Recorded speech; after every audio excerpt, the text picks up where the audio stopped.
De Luther à Luther King, tu as compris le titre du spectacle, toi? Ça ressemble à un titre un peu rock'n'roll, non?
Martin Luther King, à quelle époque veux-tu vivre?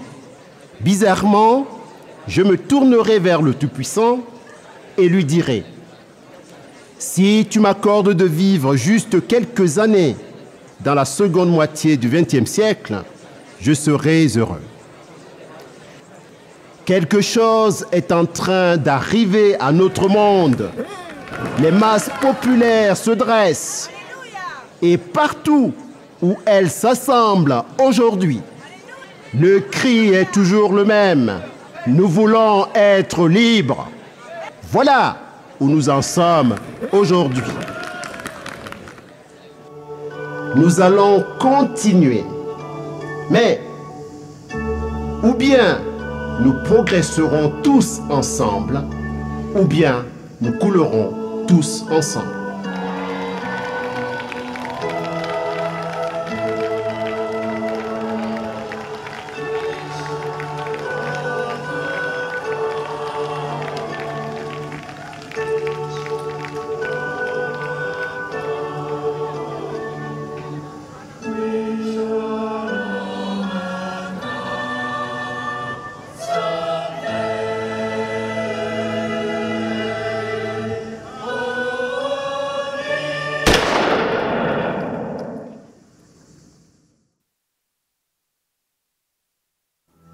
Qu'as-tu fait de ton frère? Avec leurs pieds, ils courent rapidement pour aller tuer. Ils ne le connaissent plus. Quel malheur! Avril 1521. Le moine Martin Luther vient d'être excommunié par le pape Léon X. Il est convoqué à Worms par l'empereur Charles Quint pour s'y expliquer. Majesté, de la part de sa sainteté le pape Léon X, je viens vous porter la bulle qui condamne définitivement le moine Martin Luther comme hérétique. N'a-t-il pas provoqué l'ébullition dans tout l'Empire depuis ce mois d'octobre 1517, quand il a affiché ses 95 thèses placardées sur la porte de l'église de Wittenberg? Maintenant, les choses deviennent sérieuses. Manifestement, désormais, tout est entre les mains de Dieu.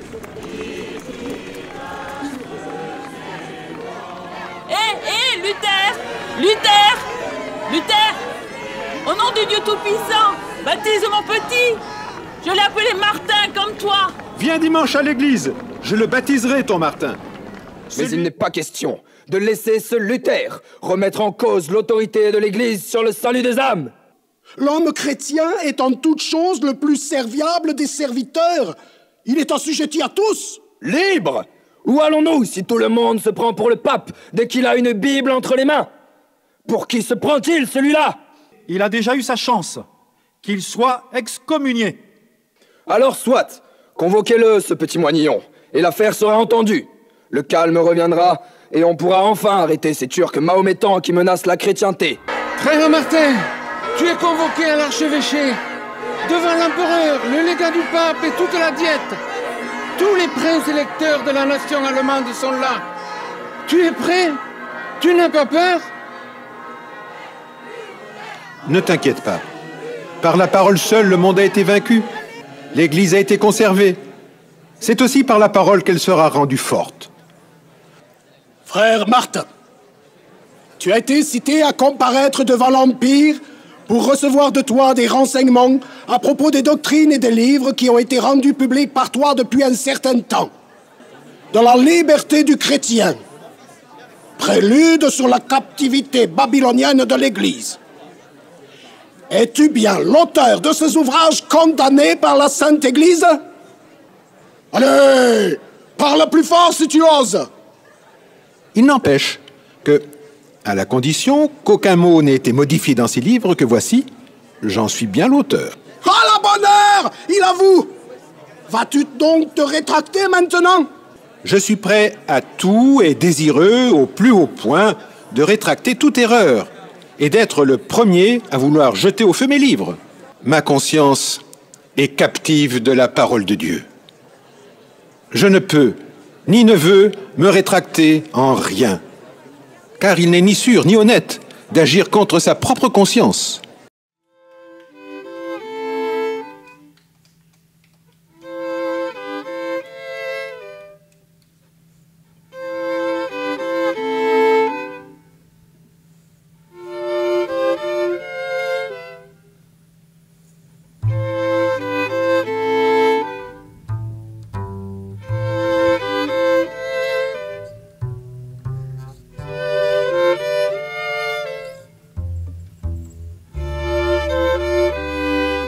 Ce que l'on dit en plus vient du mauvais. Parce qu'il n'est ni sûr ni honnête d'agir contre ta propre conscience.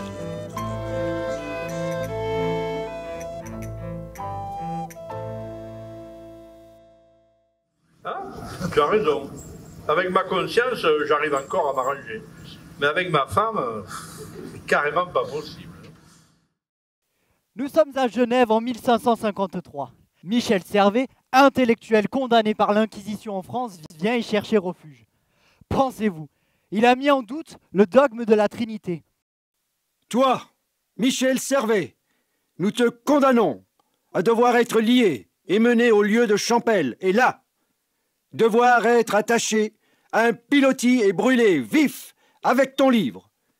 Garde, emmenez-le. Calvin, réponds-moi. Nieras-tu que tu es un assassin? Moi, je suis sûr de l'équité de ma cause, et je ne crains pas la mort. Toi, tu cries comme un aveugle dans le désert, parce que le démon de la vengeance te brûle le cœur. Tu as menti! Tu as menti! Je vous en supplie, pour l'amour du Christ, ne me refusez pas ce que vous ne refuserez pas à un Turc. Il suffit. Bourreau, fais ton office.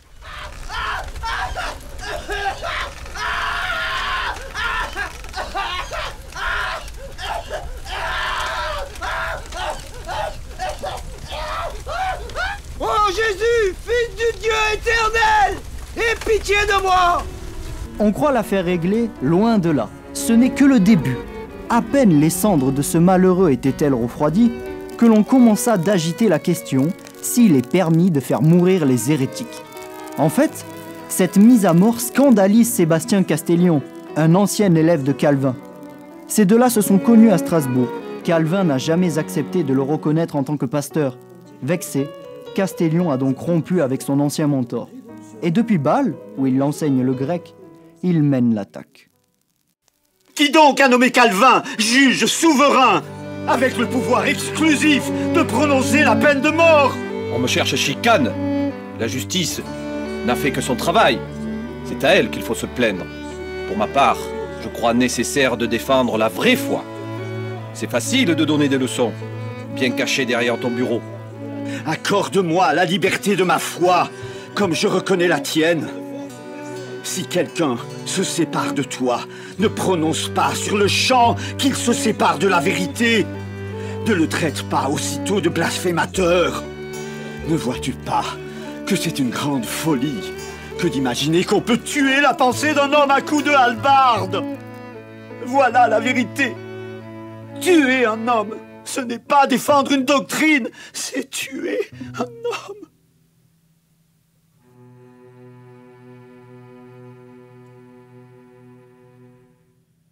14 mai 1610, à Paris, rue de la Ferronnerie, Henri IV est roi de France et de Navarre. Pour quelques instants encore.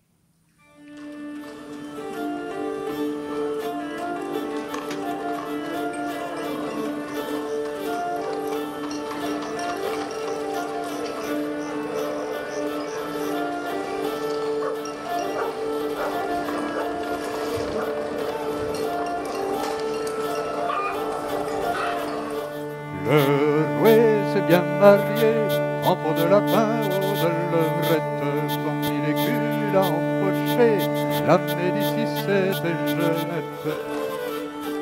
J'en pense que c'est proprement scandaleux. Le roi de France préfère défendre les intérêts des princes allemands protestants. Mais il y a pire. Tenez, l'autre jour à l'auberge des Saint-Croissants, on a entendu des soldats du régiment des gardes se vanter. Nous, on est prêts à partir en guerre contre le pape si le roi nous le demande. Le roi veut protéger tous les huguenots de la planète. On n'en veut pas, faut les chasser. Ils se prennent tous pour des prophètes. Roi de France, lui? Tout le monde sait qu'il n'est que le petit cousin au 28e degré de son prédécesseur, le roi Henri III. Pour nous, ce n'est qu'un usurpateur, rien de plus. Et en plus, allez savoir si cette guerre qui s'annonce, ce n'est pas juste un moyen pour le roi d'aller rechercher sa dernière conquête.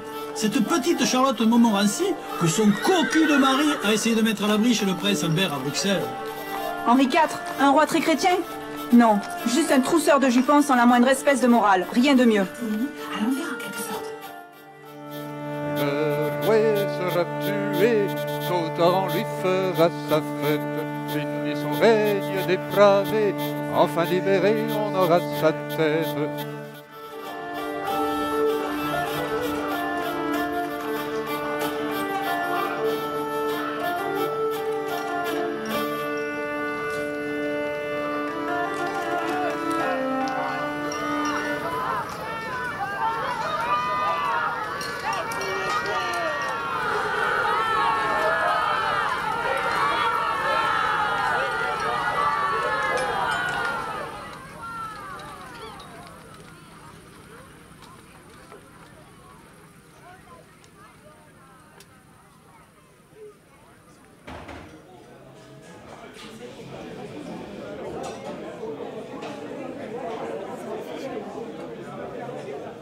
François?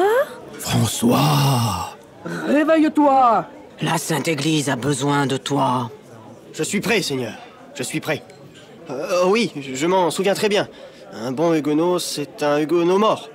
Depuis tout petit, je sais cela.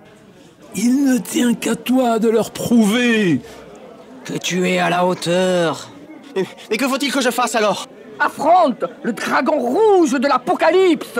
Le dragon rouge de l'Apocalypse? Alors, un autre signe apparut dans le ciel. C'était un dragon rouge feu! Il y eut un combat dans le ciel. Michael et ses anges combattirent contre le dragon. Voici le temps du salut. De la puissance et du règne de notre Dieu. Et de l'autorité de son Christ. Alors, tu comprends les pas? Le dragon rouge. C'est Henri de Navarre. Tu n'as rien à craindre. Le peuple tout entier est derrière toi. Il te soutient. Et ton salut éternel t'est acquis. Définitivement. Allez, va affronter le dragon.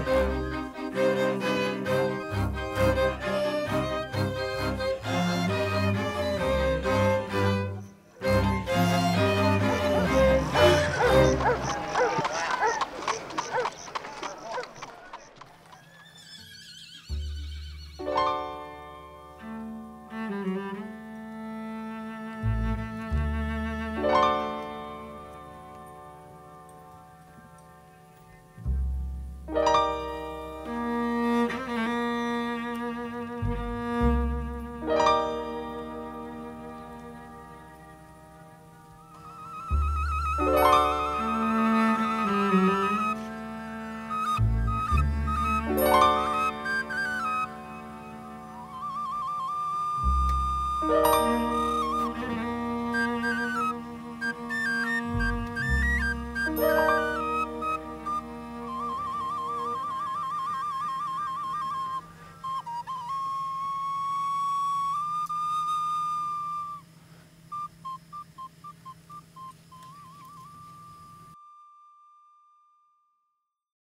vois qu'il n'est pas bien étanche. Hein. C'était pas bien compliqué de le radicaliser. Ah, tu sais, on est tous manipulés. Hein. Le roi Soleil a décidé que les protestants faisaient de l'ombre à sa majesté et que le roi, très chrétien, ne saurait engendrer une autre religion au sein de son royaume.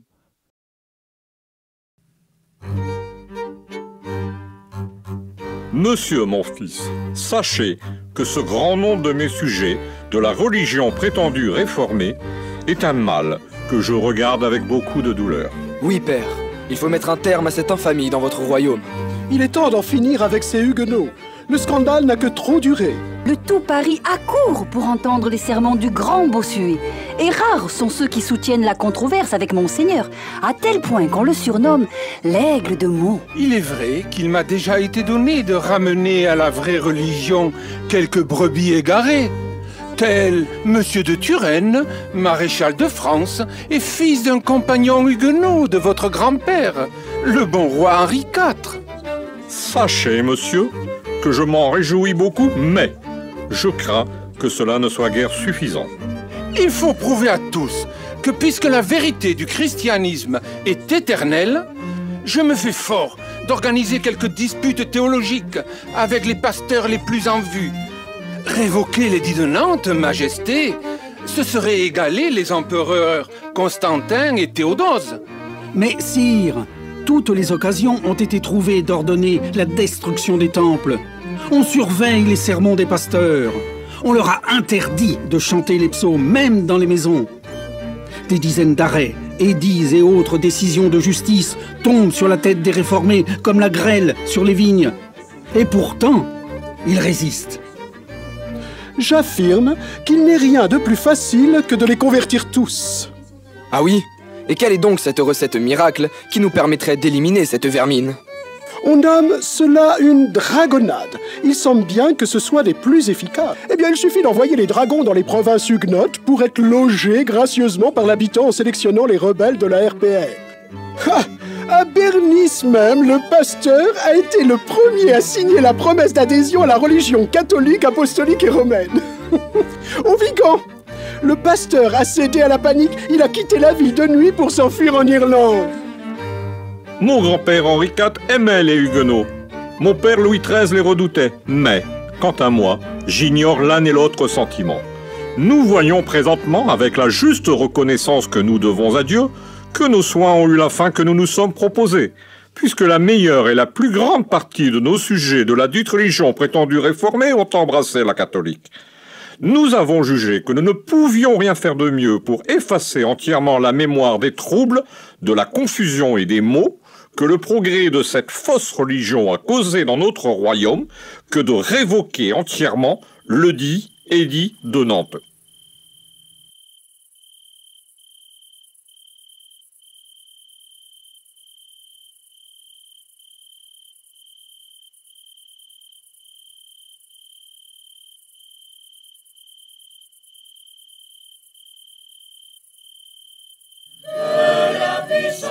Du néant, tu veux sauver tous les vivants, toute chair, toute race. Les hommes se rassembleront autour de toi et trouveront leur paix devant ta face. Ta joie est comme un flot puissant à la fraîcheur de ce torrent. Nos cœurs se désaltèrent. La source de vie est en toi. Par ta lumière, l'homme voit triompher la lumière.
Je veux vous donner un avenir plein d'espérance.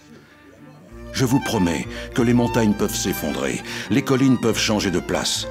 Mais l'amour que j'ai pour vous ne changera jamais. Vous pouvez en avoir la certitude. Ni la mort, ni la vie, ni les anges, ni les esprits, ni le présent, ni l'avenir, ni tous ceux qui ont un pouvoir, ni les forces d'en haut, ni les forces d'en bas, ni aucun autre être vivant, rien ne peut vous séparer de mon amour.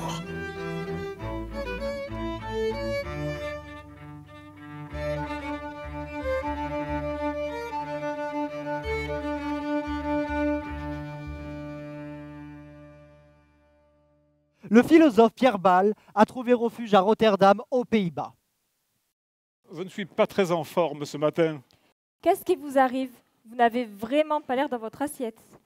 Aujourd'hui, 12 novembre 1685, j'apprends la mort de mon frère Jacob dans son cachot du château Trompette à Bordeaux. Moi, je crois que son seul forfait fut d'avoir été pasteur de l'Église réformée, comme notre père avant lui. On a dit aux protestants de France, certes, vous êtes tracassés, mais n'est-ce pas le devoir de l'Église de vous contraindre à réintégrer son giron, comme l'avait écrit saint Augustin? La liberté de conscience ne se découpe pas en morceaux, elle est pour tout le monde, même pour celui qui se trompe. Et si la multiplicité des religions nuit à un État, c'est uniquement parce que l'une des deux religions veut exercer une tyrannie cruelle sur les esprits et force les autres à lui sacrifier leur conscience.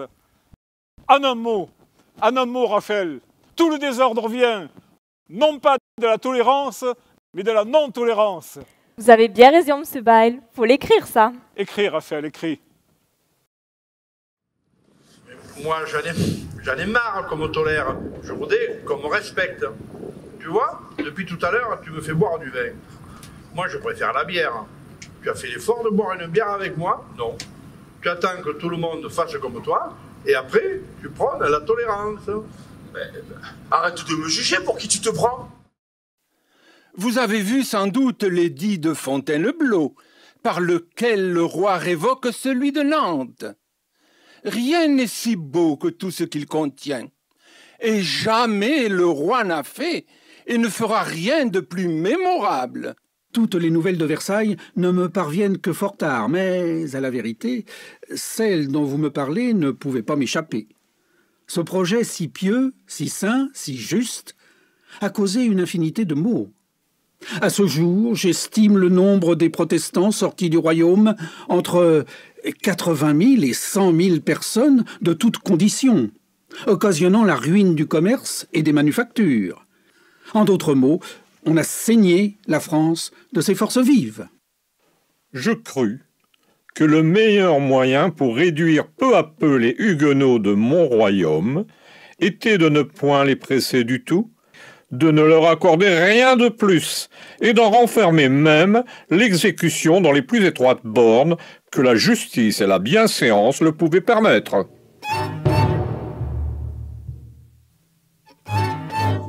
La religion prétendue réformée est interdite d'exercice dans tout le royaume de France, y compris chez les seigneurs. Que tous les temples de ceux de la dite RPR, religion prétendue réformée, situés dans notre royaume, soient incessamment démolis jusqu'à leur fondement. Quiconque assiste à un culte clandestin ou à une assemblée du désert est condamné à l'emprisonnement ou aux galères. Les prédicateurs du culte clandestin ou assemblée du désert seront condamnés à la potence. Défense à tous les sujets de la religion prétendue réformée, de quelque qualité et condition qu'ils soient, de suborner les catholiques à peine de 1000 livres d'amende. Peine d'amende honorable et de bannissement perpétuel contre les ministres qui recevront des catholiques à faire profession et exercice de la RPR. Les protestants sont exclus de toute charge et fonction municipale. Les religionnaires ont pour obligation de se démettre de leurs charges publiques dans les 2 mois qui viennent en faveur d'un catholique. Tous les enfants de parents protestants âgés de 5 à 16 ans seront confiés à des parents catholiques. Ou à défaut chez toute personne catholique nommée par le juge. L'assistance à la messe et aux pratiques catholiques est obligatoire pour les nouveaux convertis. Il est obligatoire de se marier à l'église catholique. Et de faire baptiser ses enfants dans les 24 heures après leur naissance. Obligation de présenter un certificat de catholicité signé par le curé pour obtenir une charge juridique. Obligation de présenter un certificat de catholicité signé par le curé pour obtenir un diplôme en droit ou en médecine. Nul n'a le droit de vendre ses biens sans l'autorisation du roi.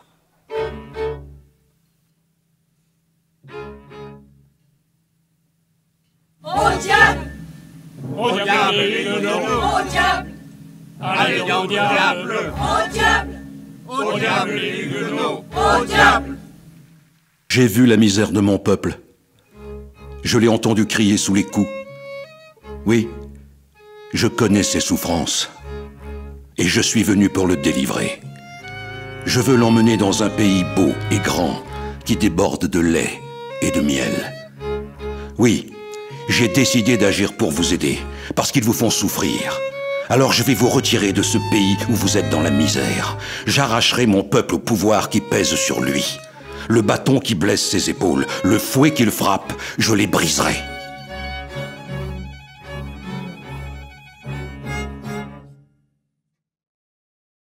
C'est pas exilé fiscal que tu veux faire, c'est exilé buccal. Pour les réfugiés, c'est une question de survie. Après 8 mois passés dans la tour de Londres, le Quaker William Penn débarque dans le Nouveau Monde. Il se trouve tout près de Boston, dans le Massachusetts. Ah, nous voici enfin arrivés sur la terre promise. Mon cousin, dans mes bras, avez-vous fait bonne traversée? Un voyage de plus de 8 semaines, très cher colonel Markham. J'ai appris avec plaisir que Sa Majesté le roi d'Angleterre, Charles II, a fini par régler ses dettes vis-à-vis de votre famille, et que c'est ainsi que vous êtes devenu propriétaire de ce territoire, presque aussi grand que l'Angleterre. Il est un dicton selon lequel nous devrions faire à tous les hommes ce que nous aimons qu'on nous fasse.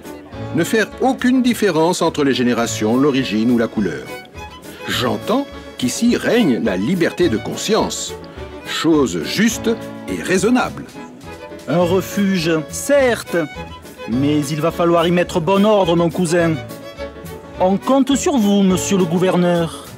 Tu sais très bien que chez nous, les Quakers, il n'y a pas de supérieur hiérarchique, à qui on dit « vous » ou devant qui on plie le genou. Chez nous, Dieu parle directement au cœur de chacun. Pas d'esclaves en Pennsylvanie, mais un peuple souverain qui vote pour décider par lui-même.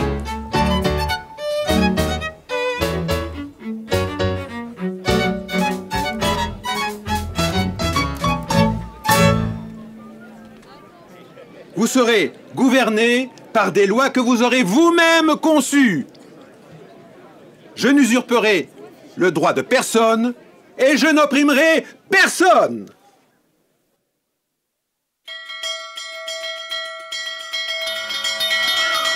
Alerte! Alerte! Les Indiens attaquent! Des armes! Des armes! Il faut trouver des armes!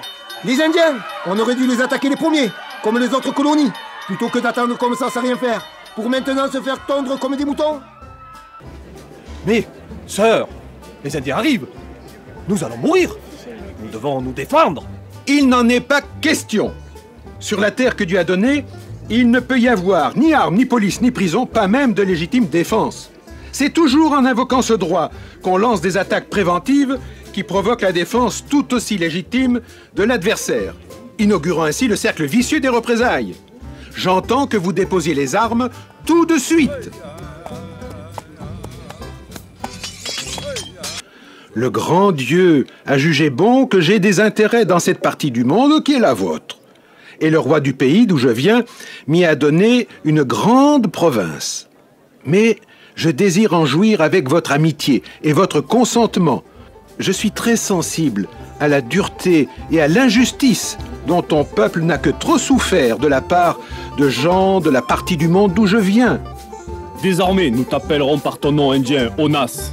Dans notre langue algonquine, ton nom, Penn, se dit Onas. Onas, vous êtes nos frères et nous vivrons en frères. Nous marcherons ensemble dans un large sentier. Il devra régner à jamais, après cet accord, une paix solide et durable. Que tous soient désormais un seul esprit, un seul cœur qu'ils vivent en bonne intelligence et en véritable amitié, comme un seul peuple.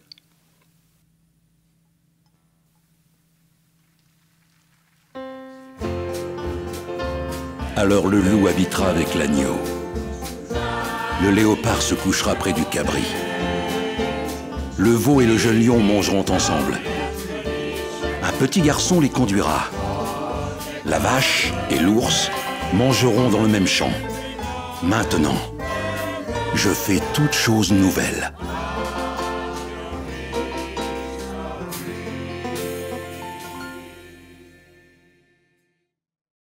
Non mais, franchement, cette histoire, vous trouvez pas que ça fait un peu Charlie Ingalls et la petite maison dans la prairie? Tout le monde il est beau, tout le monde il est gentil. Et c'est pas bienvenu chez les bisounours. Chez les Indiens, ça fait plutôt bison pas très futé. Hein. Messieurs, messieurs, un peu de calme, je vous en prie. L'Assemblée constituante doit se prononcer sur cette proposition de placer une déclaration des droits et des libertés en tête de la Constitution de la nation française.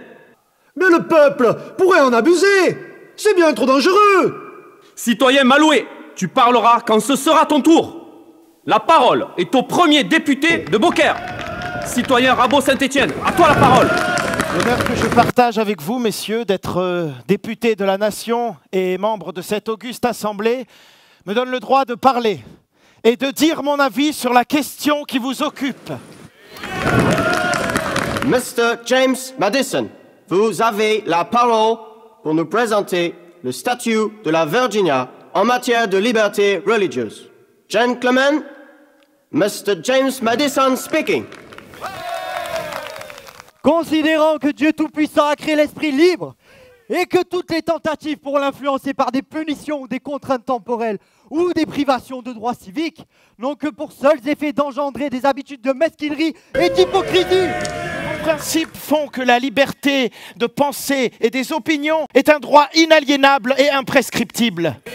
Que le gouvernement étende ses pouvoirs au royaume de l'opinion est une erreur dangereuse qui détruit immédiatement toute liberté de religion. Je demande donc, messieurs, pour tous les citoyens non catholiques du royaume, la même chose que vous demandez pour vous-même. La liberté, l'égalité des droits, la liberté de leur religion, la liberté de leur culte, autant que vous et de la même manière que vous par la commune loi. En vertu de ce statut sur la liberté religieuse, en Virginia, je soumets donc en ce jour du 21 août 1789 au vote solennel de la Chambre des représentants le premier amendement de la Constitution des États-Unis d'Amérique. Le Congrès ne fera aucune loi accordant une préférence à une religion ou en interdisant le libre exercice, restreignant la liberté d'expression, la liberté de la presse. Qui est pour? En vertu de ces débats que nous venons d'avoir, je soumets donc, en ce jour du 24 août 1789, au vote solennel des députés de la nation, rassemblés en assemblée constituante, l'article 10 de la Déclaration des droits de l'homme et du citoyen. Nul ne doit être inquiété pour ses opinions, même religieuses, pourvu que leurs manifestations ne troublent pas l'ordre public établi par la loi. Qui est pour ?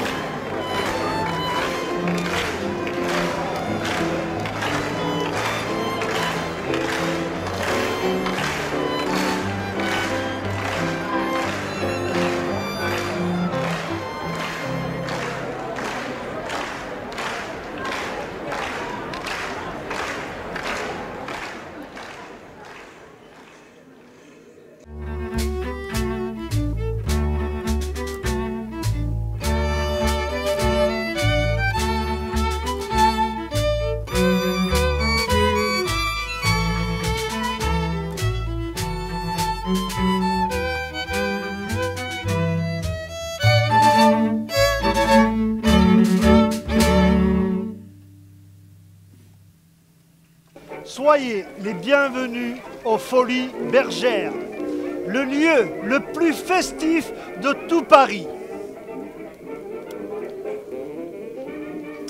J'ai décidé de recruter mademoiselle Joséphine Becker. Vous allez voir les amis, elle va mettre le feu aux nuits parisiennes avec sa tournée La folie du jour.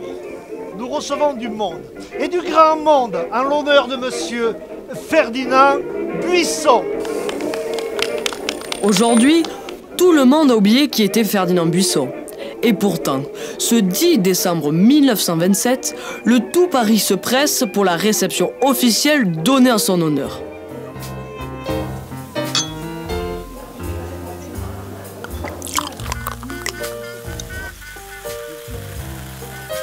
Quand même, quel drôle d'endroit pour une réception officielle.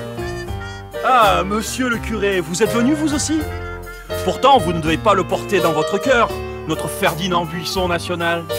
Ah, voici monsieur le curé qui représente la réaction.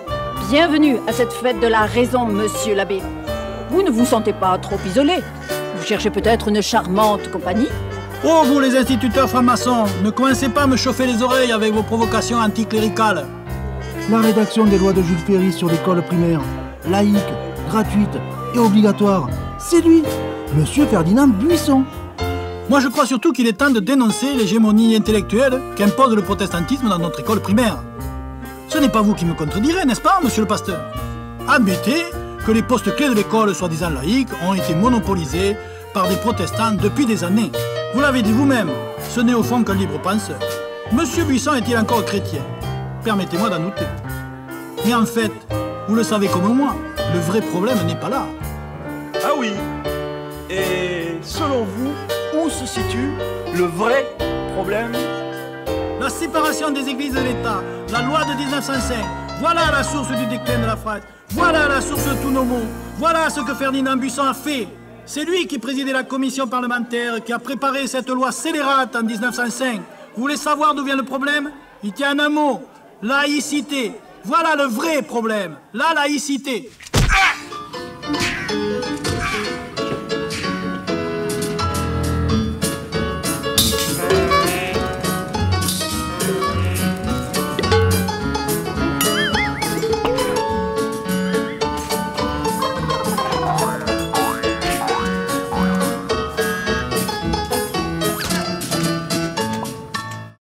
Et finalement, quand tu vois comment ils s'aiment, les croyants et les non-croyants, cette loi qui les sépare me semble plutôt bienvenue, non? Mais tu n'es pas en train de faire l'apologie du divorce, par hasard? Tu avoueras quand même qu'il vaut mieux parfois être séparé que mal marié. Ne vous conformez pas au monde présent, mais soyez transformés par le renouvellement de votre intelligence pour discerner ce qui est bon, agréable et parfait.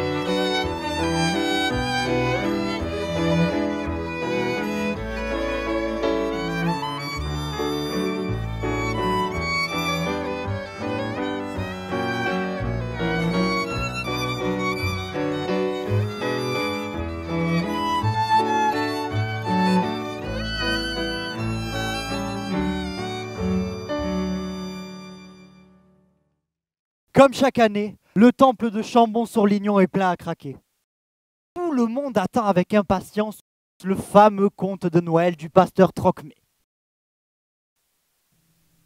Une vache apprit par la radio de son fermier que les hommes faisaient la guerre et s'entretuaient.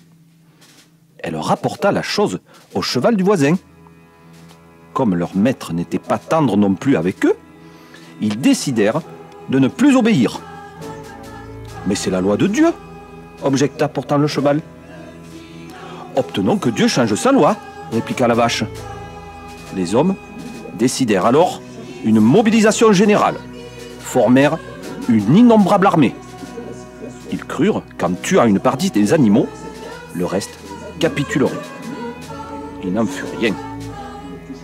Dieu leur dit d'arrêter de se battre entre eux, et qu'alors seulement, les animaux reviendraient vivre avec eux.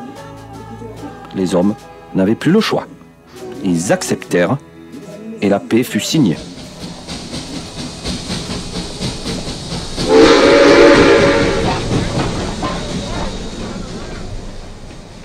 Vous savez que j'ai été interrogée par les Allemands? Ben oui, ils m'ont demandé. Il y a des Juifs dans la région. Et qu'as-tu répondu? Oh, j'ai dit. C'est quoi des Juifs? Et alors? Ben ils sont repartis, écœurés par tant de bêtises qu'ils ont dit. C'est ça, les armes de l'esprit dont parlait le pasteur. Le devoir des chrétiens est d'opposer à la violence exercée sur leur conscience les armes de l'esprit.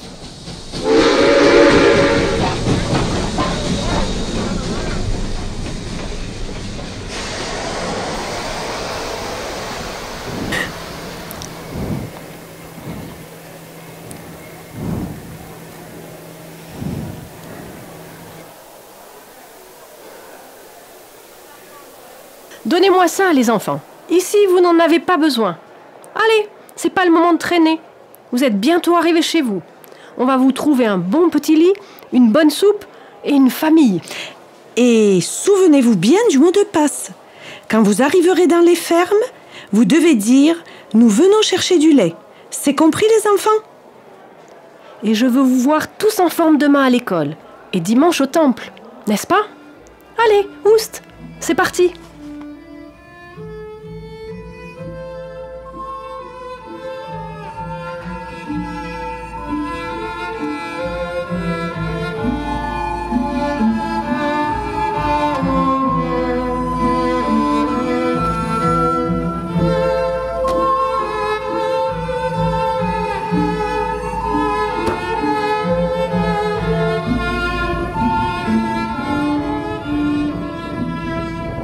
Excusez-nous, Madame Trocmé.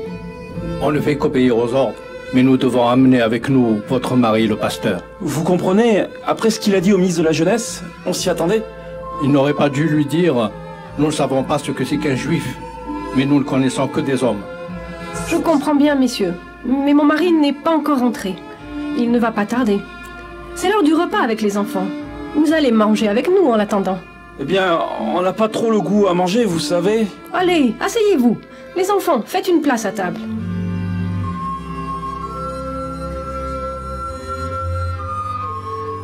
La Bible nous dit de donner à manger à ceux qui ont faim.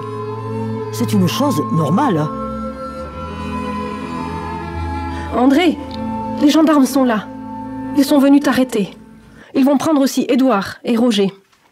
Messieurs, bon appétit. Faut pas nous en vouloir, monsieur le pasteur. On obéit aux ordres, vous savez. Je sais, vous obéissez aux ordres. On y va. Il me reste 2 jeunes de 14 ans à placer. J'ai plus de place nulle part. Vous pouvez me les prendre? Je vous en prie. Oh, vous savez, Madame Dreyfus, à cet âge-là, ça répond.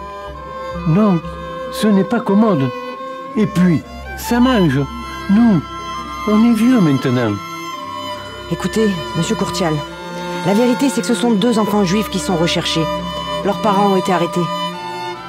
Oh, mais il fallait le dire plus tôt.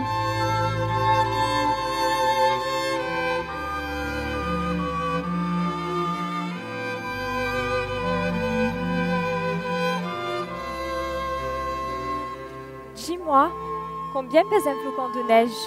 Demanda la maison charbonnière à la colombe. Rien d'autre que rien, fut la réponse de la colombe. La mésange raconta alors à la colombe une histoire. J'étais assise sur la branche d'un sapin lorsqu'il se mit à neiger. Pas une tempête, non, juste comme un rêve, doucement, sans violence. Et se dit finalement, peut-être ne manque-t-il qu'une personne pour que tout bascule. J'appelle tous ceux qui sont prêts à récolter la moisson des bonnes volontés, d'où qu'elles viennent. Surtout, j'ai besoin de bergers, car j'ai pitié de ces foules qui sont comme des troupeaux sans pasteur, ceux par les mains de qui je partagerai à tous les affamés le pain de ma parole.